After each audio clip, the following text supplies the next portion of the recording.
We all know that reperfusion is the biggest priority during the initial period, but once that gets over and the patient is little stable, the reperfusion is no more a priority. What becomes a priority for the physician? I think the most important thing is the reassuring the patient and getting the patient back to his normal self, introducing the diet, and the rest of the things are important. Pharmacotherapy is one of the most important things in this phase. I think statins are an absolute essential along with antiplatelet agents, including dual antiplatelet, either clopidogrel, prasugrel or ticagrelor, along with aspirin.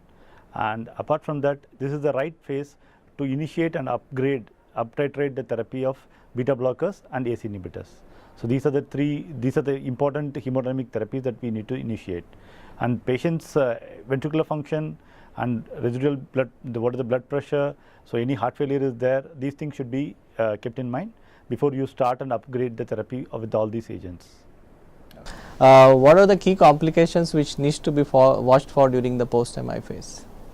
All of a sudden, like especially in India, where the patients are managed in nursing homes, suddenly a patient collapses after he was doing well. There could be a lot of issues coming up because of that. So we should always be aware that post-MI period is also a critical phase where a lot of things can go wrong, even if the patient is reperfused, even if the ventricular function is reasonably okay, and the patient is otherwise also normal. So patient should be under intensive care unit care till a few days. Especially if it's a complicated MI, it should be in more days. But if it's an uncomplicated MI, at least for 2 days, he should be in an ICU setting. And later on, it should be step ICU, then followed by a routine ward. So most important things to be monitored where suddenly something can happen will be an arrhythmic event or a mechanical complication of MI. These are the two dreaded things that can suddenly all of a sudden can strike you. Unfortunately, even with thrombolysis, these complications have come down a little, but still these complications happen, like mechanical complications like mitral regurgitation, a ventricular septal rupture, or very rarely the cardiac rupture also do happen. So they will strike you out of the blue. Patient will be otherwise doing fine, will have been doing otherwise fine. Suddenly he develops an acute episode of pulmonary edema or develops cardiogenic shock, and then it could be a lot of difficulty. So that should be always watched for.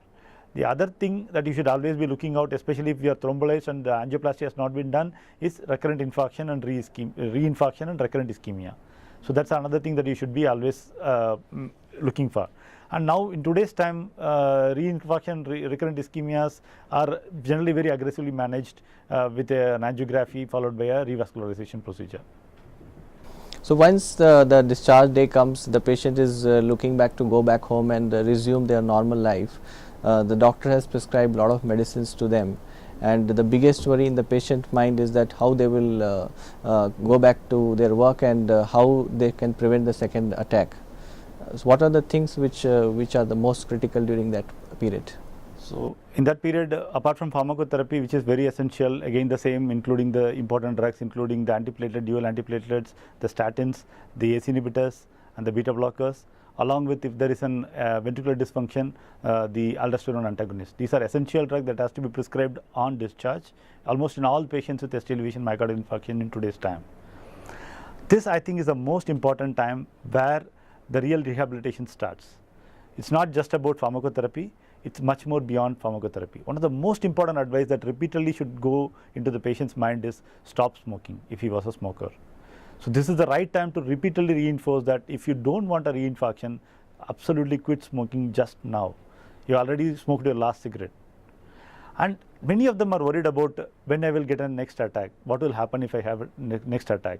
And always the patients have, even if their LV function is normal, always the fear is that if I get a next attack, that will be the end of it. So that's not always the case, but even recurrent infarctions are much more common in the early phases than in the later phases. And when they occur most of the time in the same fashion, like the patient has chest pain and immediately they should rush to the hospital. But one important thing that every physician should reinsure the patient is the chances of a reinfarction is roughly around, in a non-diabetic routine myocardial infarction will be say 5% in 5 years. So that's not much, that's not a lot. So I used to tell my patients, your chance of having an attack is 5% in 5 years, your chance of not having an attack is 95%. Why are you always bothered about that 5%? So that most of the time reassures the patient. And then apart from that, this is the right time to initiate a lot of lifestyle modification. So that's a very key component. Most of the hospitals, even in India, they forget it. Like, it's better that that's never will be done by a physician. It's better that you appoint a dietitian or a paramedic to do that job. not only this should happen the discharge, this process should have started 2-3 days prior to discharge, so that the patient is into confidence with the paramedic, so they get to converse what he does in routine lifestyle, and his lifestyle is modified according to his needs, not that you give a chart for everybody to follow. So just think of a diet chart. So you take a diet chart, it will be very hard for any doctor to follow the diet chart. So it's better that individualize the diet chart according to the patient need, and if at all anybody follows lifestyle modification, the chances of them following it is much more when they are given at the time of discharge following a myocardial infarction. And then another important advice that has to go in is exercise prescription. So that's a very important thing. Many of them, they stop working, going to work, and many of them they stop walking. They are feared what will happen if I walk, if I exert, and that's an important thing where according to the patient's condition, the hemodynamic as well as the ventricular function and other things, a detailed exercise rehabilitation program should be individualized to each patient. So that should be clearly spelled out what they can do, what they should not do for 1 week, for 1 month, so on. The message is loud and clear about the lifestyle modification. When it comes to drugs, patients also have to take a lot of medicines. Any particular way or strategy you have so that the patients are able to comply and adhere to the complex medicines or complex therapies they have?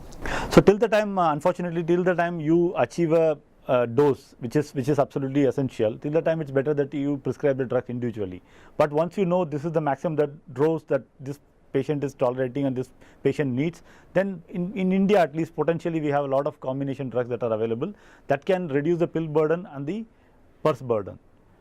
But that should be done only when you are absolutely sure that the dosing is appropriate for the patient. When is generally that done? After? So generally there is no fixed time for that, but I generally do it at 3 months time. At 3 months time. 3 months following an MI, I generally combine drugs. Yeah. So till the time patients gets individualized drugs like. Till that time they have to be on the individual therapy. So that is better titratable, like they are better titratable. Once they reach the stable dose, then the fixed dose combinations can be given. What are the other things which patients must do during the recovery phase? So I think the back to normalcy is the most important thing. You get back to your work, you start behaving as if nothing has happened. That gives you a much more faster pace of recovery than sitting at home worrying about why did I get it, what if this would have happened, what if that would have happened, when will I get it next time. So just take away all this, just think that nothing has happened and start moving forward in your life. Yeah. What are the investigations which are must to do during that period? So it also depends whether the patient had an angiogram and revascularization or not. If the patient did not get an angiogram and a revascularization, definitely the patient should have a pre-discharge stress test. A symptom limited pre-discharge stress test is generally recommended.